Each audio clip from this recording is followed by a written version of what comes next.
كانت أيام الشمس.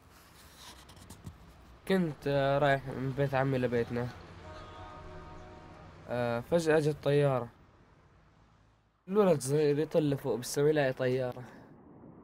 يصير العالم تحكي إنه هذا مثلا سيخوي، أو هاي ميج، أو هاي هليكوبتر. الأطفال الصغار يعني يعرفوا. صار اللي عمره سنتين يعرف شو هاي. تلاقي انفجارات، بوم. تلاقي صوت طيارة تخبط. لأنه ما كل عام تكون متخبي يعني. حارات عادية. ونحن ما كنا يعني بنطلع من سوريا، بس لولا هالحرب والضرب اللي صار. ركبنا بالبحر، بالبلم ومشينا بالبحر. بس المهربين اللي بتركيا صاروا يعيطوا على العالم وسحبوا عليهم سلاح يعني. بعد أيام صار بس البحر تغير صوته.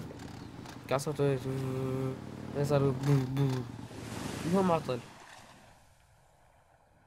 صارت العالم تبكي، صارت تخاف. انا طلعت من سوريا، طلعت من تركيا على اليونان بالبحر. وبعدين من اليونان، وبعد اليونان بالبازات وبالقطارات وبالسير يعني، لحتى وصلنا لهون لكالي. ما كان كله معاملة عادية، بس بألمانيا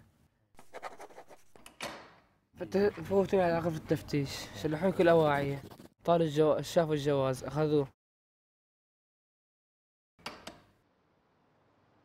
وأنا ما أدري أطلع إلا مساعدة، إنه حدا يساعدني.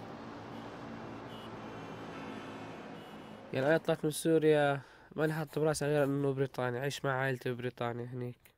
صار لي زمان ما شفتهم. وكون يعني مثل أي حدا يعني، مثل البشر يعني. إن شاء الله.